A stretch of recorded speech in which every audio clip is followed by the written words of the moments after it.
Friends, welcome back to my channel. ನಮ್ಮ ಆರೋಗ್ಯದ ಬಗ್ಗೆ ತಿಳ್ಕೊಳ್ಳೋದಂದರೆ ತುಂಬ ಮುಖ್ಯ. ಇವತ್ತಿನ ವಿಡಿಯೋದಲ್ಲಿ ಒಂದು ಆರೋಗ್ಯ ಸಮಸ್ಯೆ ತುಂಬ ಜನಕ್ಕೆ ಕಾಡ್ತಾ ಇದೆ, ಅದರ ಬಗ್ಗೆ ನಿಮಗೆ ಹೇಳ್ಕೊಡ್ತೀನಿ. ಅಂತಂದರೆ ಥೈರಾಯ್ಡ್ ಹಾರ್ಮೋನ್.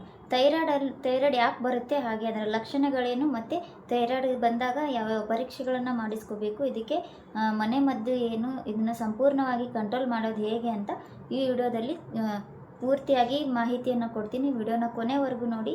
ಹಾಗೆ ನನ್ನ ಚಾನಲ್ನ ಸಬ್ಸ್ಕ್ರೈಬ್ ಮಾಡಿಲ್ಲ ಅಂದರೆ ದಯವಿಟ್ಟು ಸಬ್ಸ್ಕ್ರೈಬ್ ಮಾಡ್ಕೊಳ್ಳಿ. ಒಂದು ಲೈಕ್ ಮತ್ತು ಶೇರ್ ಮಾಡೋದನ್ನು ಮರಿಬೇಡಿ. ಏನಪ್ಪ ಅಂದರೆ ಮೊದಲಿಗೆ ಥೈರಾಯ್ಡ್ ಅಂದರೆ ಏನಂತ ತಿಳ್ಕೊಳ್ಳೋಣ.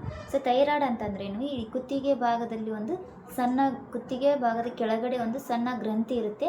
ಈ ಗ್ರಂಥಿನೇ ನಮಗೆ ಥೈರಾಯ್ಡ್ ಅಂತ ನಾವು ಕರಿತೀವಿ. ಈ ಥೈರಾಯ್ಡ್ ಮೇಯ್ನಾಗಿ ಏನು ಮಾಡುತ್ತಪ್ಪ ಅಂದರೆ ನಮ್ಮ ಮೆಟಾಬಾಲಿಸಮ್ನ ಇದು ಕಂಟ್ರೋಲ್ ಮಾಡ್ತಾ ಇರುತ್ತೆ. ಹಾಗೆ ಮೇಯ್ನಾಗಿ ಬಂದ್ಬಿಟ್ಟು ನಮ್ಮ ಹಾರ್ಮೋನ್ ಇಂಬ್ಯಾಲೆನ್ಸ್ ಆಗೋದನ್ನು ಇದು ಕಡಿಮೆ ಮಾಡ್ತಾ ಇರುತ್ತೆ. ಇದು ಹಾರ್ಮೋನ್ ಬ್ಯಾಲೆನ್ಸ್ ಕಡೆಗೆ ಇದು ಹೆಚ್ಚು ಗಮನವನ್ನು ಕೊಡ್ತಾ ಇರುತ್ತೆ. ಇದು ಥೈರಾಯ್ಡು ನಮ್ಮ ಬಾಡಿಯಲ್ಲಿ ಕಾರ್ಯನಿರ್ವಹಿಸ್ತಾ ಇರುತ್ತೆ. ಎನರ್ಜಿ ಸ್ಟೋರ್ ಕೂಡ ಮಾಡ್ತಾ ಇರುತ್ತೆ. ನಮ್ಮ ಜೀರ್ಣಕ್ರಿಯೆ ಮೇಲೂ ಇದು ಕೆಲಸ ಮಾಡ್ತಾ ಇರುತ್ತೆ. ಸೊ ಈ ಎಲ್ಲ ಕೆಲಸಗಳಲ್ಲಿ ಏನಾದರೂ ಒಂದು ಅಡೆತಡೆ ಆದರೆ ಇದು ಹೈಪರ್ ಥೈರಾಯ್ಡಿಸಮ್ ಆಗ್ಬೋದು ಮತ್ತು ಹೈಪೋಥೈರಾಯ್ಡಿಸಮ್ ಎರಡು ಭಾಗಗಳಾಗಿ ಇದರಲ್ಲಿ ಬರುತ್ತೆ. ಸೊ ಮೊದಲನೇದಾಗಿ ತಿಳ್ಕೊಳ್ಳೋಣ, ಇದರ ಲಕ್ಷಣಗಳೇನು ಅಂತ ನಿಮಗೆ ಹೇಳ್ಬಿಡ್ತೀನಿ. ತುಂಬ ದಣಿವಾಗೋದು, ಹಾಗೆ ಸುಸ್ತಾಗ್ತಾ ಇರುತ್ತೆ. ಏನೇ ಕೆಲಸ ಮಾಡಿದರೂ ಸುಸ್ತಾಗ್ತಾ ಇರುತ್ತೆ. ಸಡನ್ನಾಗಿ ಹೇರ್ ಫಾಲ್ ಕೂಡ ಆಗ್ತಾ ಇರುತ್ತೆ. ಮತ್ತು ತೂಕ ಹೆಚ್ಚೂ ಆಗ್ಬೋದು, ತೂಕ ಕಡಿಮೆನೂ ಆಗ್ಬೋದು. ಮತ್ತು ನೈಟು ನಿದ್ದೆ ಬರ್ತಾ ಇರೋದಿಲ್ಲ. ಇವೆಲ್ಲ ಲಕ್ಷಣಗಳು ನಿಮ್ಮಲ್ಲಿ ಕಾಣಿಸ್ತಾ ಇತ್ತು ಅಂದರೆ ಇದು ಥೈರಾಯ್ಡ್ನ ಒಂದು ಲಕ್ಷಣ ಅಂತಲೇ ಹೇಳ್ಬೋದು.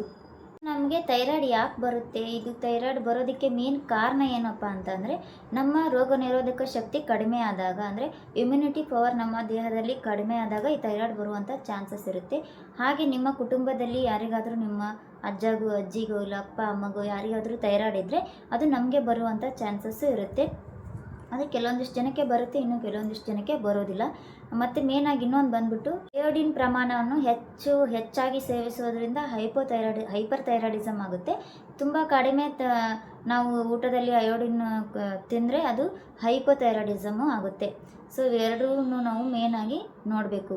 ನಿಮಗೆ ಯಾವ ಥರ ಇದೆ, ಎಷ್ಟಿದೆ ಥೈರಾಯ್ಡ್ ಅಂತ ನನ್ನ ಕಮೆಂಟ್ ಬಾಕ್ಸಲ್ಲಿ ತಿಳಿಸಿ, ನಾನು ನಿಮಗೆ ಹೇಳ್ತೀನಿ. ಹೈಪರ್ ಇಷ್ಟೆಲ್ಲ ನೋಡ್ಕೊಂಡು ಬಂದ್ವಲ್ಲ, ಏನು ಲಕ್ಷಣಗಳು ಮತ್ತು ಇದು ಥೈರಾಯ್ಡ್ ಅಂದರೆ ಏನು ಅಂತ. ಮೇಯ್ನಾಗಿ ಹೆಣ್ಮಕ್ಳಲ್ಲಿ ಇದು ತುಂಬ ಡಿಸ್ಟರ್ಬ್ ಮಾಡುತ್ತೆ. ಈ ಹಾರ್ಮೋನು ನಮಗೆ ಇಂಬ್ಯಾಲೆನ್ಸ್ ಆತಂದರೆ ನಮಗೆ ಮಂತ್ಲಿ ಪೀರಿಯಡ್ ಆಗೋದು ಕೂಡ ಕರೆಕ್ಟಾಗಿ ಆಗೋಲ್ಲ. 2 ತಿಂಗ್ಳಿಗೆ ಒಂದ್ಸರಿ, 3 ತಿಂಗಳಿಗೆ ಒಂದ್ಸರಿ ಇದು ಮಂತ್ಲಿ ಪೀರಿಯಡು ಕರೆಕ್ಟಾಗಿ ಆಗೋದಕ್ಕೆ ಬಿಡೋದಿಲ್ಲ. ಪ್ರೆಗ್ನೆನ್ಸಿಗೆ ಟ್ರೈ ಮಾಡೋರಿಗೂ ಕೂಡ ಈ ಥೈರಾಯ್ಡ್ ಹಾರ್ಮೋನ್ ಇರೋದ್ರಿಂದ ಸ್ವಲ್ಪ ಕಷ್ಟನೇ ಆಗ್ಬೋದು.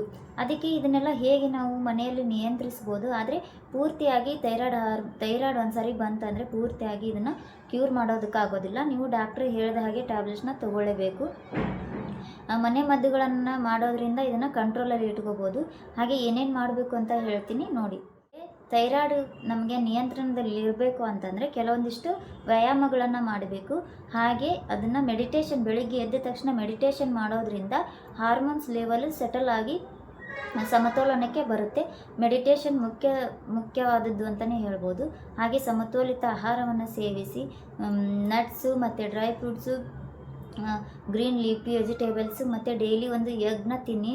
ಹಾಗೆ ಮತ್ತು ಕೊತ್ತಂಬರಿ ಬೀಜನ ನೀರಲ್ಲಿ ನೆನೆಸಿಟ್ಬಿಟ್ಟು ಇದನ್ನು ನಾವು ಬೆಳಿಗ್ಗೆ ಖಾಲಿ ಹೊಟ್ಟೆಯಲ್ಲಿ ಕುಡಿಯೋದ್ರಿಂದನೂ ನಮಗೆ ಥೈರಾಯ್ಡ್ ಮಾಡಿ. ಸಾಕಷ್ಟು ನೀರನ್ನು ಕುಡೀರಿ.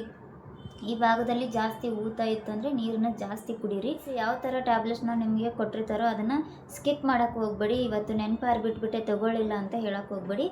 ಡಾಕ್ಟರ್ಸ್ ಟ್ಯಾಬ್ಲೆಟ್ಸ್ ಜೊತೆಗೆ ನಾನು ವ್ಯಾಯಾಮ ಹೇಳಿದ್ದೀನಲ್ಲ, ವ್ಯಾಯಾಮ ಮತ್ತು ಸಮತೋಲಿತ ಆಹಾರವನ್ನು ಸೇವಿಸ್ತಾ ಬನ್ನಿ. ನಿಮ್ಮ ಥೈರಾಯ್ಡ್ ನಿಮಗೆ ಕಂಟ್ರೋಲಲ್ಲಿ ಸಿಗುತ್ತೆ. ಹಾಗೆ ಇದು ಬಂದ ಮೇಲೆ ನಾವು ಯಾವ ಪರೀಕ್ಷೆಯನ್ನು ಮಾಡಿಸ್ಬೇಕು ಅಂತ ಹೇಳ್ತೀನಿ. ಅನ್ನೆಲ್ಲ ಯಾವ ಪರೀಕ್ಷೆಯಪ್ಪ ಅಂತಂದರೆ THS ಮತ್ತು T3 T4 ಈ ಪರೀಕ್ಷೆಗಳನ್ನು ನೀವು ಮಾಡಿಸ್ಲೇಬೇಕು. ಅಂದರೆ ನಿಮಗೆ ಕನ್ಫರ್ಮ್ ಆಗುತ್ತೆ ಥೈರಾಯ್ಡ್ ಇದೆಯಾ ಇಲ್ವಾ ಅಂತ. ಮತ್ತು ಯಾವ ಥರದ ಆಹಾರಗಳನ್ನು ಸೇವಿಸಬೇಕು ಅಂತ ನಿಮಗೆ ಹೇಳ್ತೀನಿ. ಜಾಸ್ತಿ ಸೆಲೆನಿಯಮ್ ಅಂತ ಅದು ಒಂದು ಎಂಜಾಯ್ಮ ಏನೋ ಗೊತ್ತಿಲ್ಲ. ಸೆಲೆನಿಯಮ್ ಅಂತ ಒಂದು ಏನಪ್ಪ ಅದು ಯಾವ ಫುಡ್ಡು ತಿನ್ನಬೇಕು ಅಂತ ಹೇಳ್ತೀನಿ, ಯಾವ ಫುಡ್ ತಿಂದರೆ ನಿಮಗೆ ಇದು ಕಂಟ್ರೋಲಲ್ಲಿ ಸಿಗುತ್ತೆ ಅಂತ ಹೇಳ್ತೀನಿ. ಏನಂತಂದರೆ ಸೆಲೆನಿಯಮ್ ರಿಚ್ ಫುಡ್ ಅಂತ ಹೇಳ್ತೀವಿ. ಈ ಸೆಲೆನಿಯಮ್ ರಿಚ್ ಫುಡ್ ತಿನ್ನೋದ್ರಿಂದ ನಮ್ಮ ಥೈರಾಯ್ಡ್ ಹೈಪರ್ ಇರಲಿ ಹೈಪೋ ಇರಲಿ ಇದು ಕಂಟ್ರೋಲಿಗೆ ತರೋದಕ್ಕೆ ಸಾಧ್ಯ ಆಗುತ್ತೆ. ಅದು ಯಾವುದರಲ್ಲಿ ಸೆಲೆನಿಯಮ್ ರಿಚ್ ಫುಡ್ ಇರುತ್ತೆ ಅಂತಂದರೆ ಬ್ರೆಜಿಲ್ ನಟ್ಸ್ ಅಂತ ಬರುತ್ತೆ, ಬ್ರೆಜಿಲ್ ನಟ್ಸಲ್ಲಿ ಇರುತ್ತೆ. ಮತ್ತು ಏನಂದರೆ ಡೈಲಿ ಒಂದು ಎಗ್ನ ತಿನ್ನಬೇಕು ಅಂತಂದರೆ ಇದರಲ್ಲಿ ಪ್ರೋಟೀನ್ ಇರೋದ್ರಿಂದ ಇದು ಕಂಟ್ರೋಲಿಗೆ ಸಿಗ್ಬೋದು. ನಮ್ಮ ಹತ್ರ ಬ್ರೆಜಿಲ್ ನಟ್ಸು ಏನಂತ ಗೊತ್ತಿಲ್ಲ, ಬ್ರೆಜಿಲ್ ನಟ್ಸ್ ಸಿಗೋದಿಲ್ಲ, ಸಿಕ್ಕರೆ ತೊಗೊಳ್ಳಿ. ಇಲ್ಲ ಅಂತಂದರೆ ಇದ್ರ ಪರ್ಯಾಯವಾಗಿ ಏನು ತೊಗೋಬೇಕು ಅಂತಂದರೆ ಸೂರ್ಯಕಾಂತಿ ಬೀಜ, ಸನ್ಫ್ಲವರ್ ಸೀಡ್ಸ್ ಅಂತ ಹೇಳ್ತೀವಲ್ಲ, ಇದು ಮೇನು ತುಂಬ ಅಂದರೆ ತುಂಬ ಹೆಲ್ಪ್ ಆಗುತ್ತೆ ಥೈರಾಯ್ಡ್ ಇದ್ದವರಿಗೆ. ಬೆಳಗ್ಗೆ ಎದ್ದು ಒಂದು ಚಮಚ ಸೂರ್ಯಕಾಂತಿ ಬೀಜ ತಿನ್ನೋದ್ರಿಂದ ನಮ್ಮ ಥೈರಾಯ್ಡ್ನ ಕಂಟ್ರೋಲಲ್ಲಿ ಇಟ್ಕೋಬೋದು.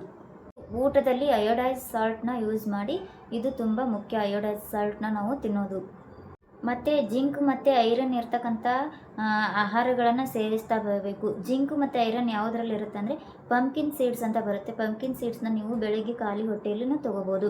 ಮತ್ತು ಸ್ಪೈನಾಚು, ಲಿವರು ಮತ್ತು ರೆಡ್ ಮೀಟಲ್ಲಿ ಇದು ಐರನ್ನು ಮತ್ತು ಜಿಂಕು ತುಂಬ ಹೇರಳವಾಗಿರುತ್ತೆ. ಇದನ್ನು ಡೈಲಿ ವಾರದಕ್ಕೊಂದು ಸರಿನೋ 2 ಸರಿನೂ ತಿಂತಾ ಬನ್ನಿ. ನೆಕ್ಸ್ಟು ಆ್ಯಂಟಿ ಇನ್ಫ್ಲಾಮೇಟ್ರಿ ಮತ್ತು ಆ್ಯಂಟಿ ಆಕ್ಸಿಡೆಂಟ್ ಇರ್ತಕ್ಕಂಥ ಫುಡ್ಸ್ನ ತೊಗೊಳ್ಳಿ. ಯಾವುದು ಅಂತಂದರೆ ಹೇಳ್ತೀನಿ. ಬ್ಲ್ಯಾಕ್ ಬೆರೀಸು ಮತ್ತು ಬ್ಲೂಬೆರೀಸು, ಗ್ರೀನ್ ಲೀಫಿ ವೆಜಿಟೇಬಲ್ಸು, ಮತ್ತು ಏನಂತಂದರೆ ಚಾಕ್ಲೇಟ್ ಅಂತ ಇರುತ್ತಲ್ಲ, ಡಾರ್ಕ್ ಚಾಕ್ಲೇಟ್ನ ತಿನ್ನೋದ್ರಿಂದ ಅದರಲ್ಲಿ ಮ್ಯಾಗ್ನೀಸಿಯಮ್ ಇರುತ್ತೆ. ಇದು ಕೂಡ ನಮಗೆ ಕಂಟ್ರೋಲ್ಗೆ ಸಿಗುತ್ತೆ. ಇನ್ನೊಂದು ನೀವು ಗಮನದಲ್ಲಿ ಇಟ್ಕೋಬೇಕು, ಹೈಪೋಥೈರಾಯ್ಡಿಸಮ್ ಇದ್ದವರಿಗೆ ಅಂದರೆ ಥೈರಾಯ್ಡ್ ತುಂಬ ಕಡಿಮೆ ಇದ್ದವರಿಗೆ ಕ್ಯಾಬೇಜ ಮತ್ತು ಇನ್ನೊಂದು ಏನದು ಕ್ಯಾಬೇಜ್ ಮತ್ತು ಬ್ರಾಕೋಲಿ ಇದನ್ನು ತಿನ್ನಬೇಡಿ, ಇದನ್ನು ಅವಾಯ್ಡ್ ಮಾಡಿ ಹೈಪೋಥೈರಾಯ್ಡಿಸಮ್ ಇದ್ದವರಿಗೆ. ಸೋಯಾ ಪ್ರಾಡಕ್ಟ್ಸ್ ಬರುತ್ತಲ್ಲ ಅದನ್ನು ಸೇವಿಸ್ಕೊ ಹೋಗಬೇಡಿ. ಯಾವುದು ಹೈಪೋಥೈರಾಯ್ಡಿಸಮ್ ಇದ್ದವ್ರಿಗೆ ಹೇಳ್ತಾ ಇದ್ದೀನಿ. ಕ್ಯಾಬೇಜ, ಬ್ರೊಕೊಲಿ, ಸೋಯಾ ಪ್ರಾಡಕ್ಟ್ಸ್ನ ನೀವು ಫುಡ್ಸ್ನ ಅವಾಯ್ಡ್ ಮಾಡಬೇಕಾಗುತ್ತೆ. ಇಷ್ಟೊಂದೆಲ್ಲ ಟಿಪ್ಸ್ನ ಹೇಳಿದ್ದೀನಿ. ಈ ವಿಡಿಯೋ ನಿಮಗೆ ಇಷ್ಟ ಆಗಿದ್ರೆ ದಯವಿಟ್ಟು ನನ್ನ ಚಾನಲ್ನ ಸಬ್ಸ್ಕ್ರೈಬ್ ಮಾಡ್ಕೊಳ್ಳಿ. ಹಾಗೆ ನೆಕ್ಸ್ಟ್ ಯಾವ ವಿಡಿಯೋ ಬೇಕು ಅಂತ ಕಮೆಂಟಲ್ಲಿ ತಿಳಿಸಿ. ನಿಮಗೂ ಥೈರಾಯ್ಡ್ ಇದೆಯಾ ಹಾಗಿದ್ರೆ ನನ್ನ ಕಮೆಂಟಲ್ಲಿ ಎಷ್ಟಿದೆ ಏನು ಅಂತ ನನ್ನ ಕಮೆಂಟ್ ಬಾಕ್ಸಲ್ಲಿ ಹೇಳಿ. ನೆಕ್ಸ್ಟ್ ವಿಡಿಯೋ ಯಾವ್ದು ಬೇಕು ಅಂತಲೂ ತಿಳಿಸಿ. ಅದೇ ವಿಡಿಯೋ ಮೇಲೆ ನಿಮಗೆ ಲಕ್ಷಣಗಳೇನು, ಮನೆ ಮದ್ದುಗಳನ್ನು ಯಾವ್ಯಾವ ಮಾಡಬೇಕು ಅಂತ ಕೆಲವೊಂದಿಷ್ಟು ಟಿಪ್ಸ್ನ ನಿಮಗೆ ಹೇಳ್ತೀನಿ. ಇದು ನಿಮಗೆ ಸಹಾಯ ಆಗಿದ್ದರೆ ದಯವಿಟ್ಟು ಸಬ್ಸ್ಕ್ರೈಬ್ ಮಾಡ್ಕೊಳ್ಳಿ.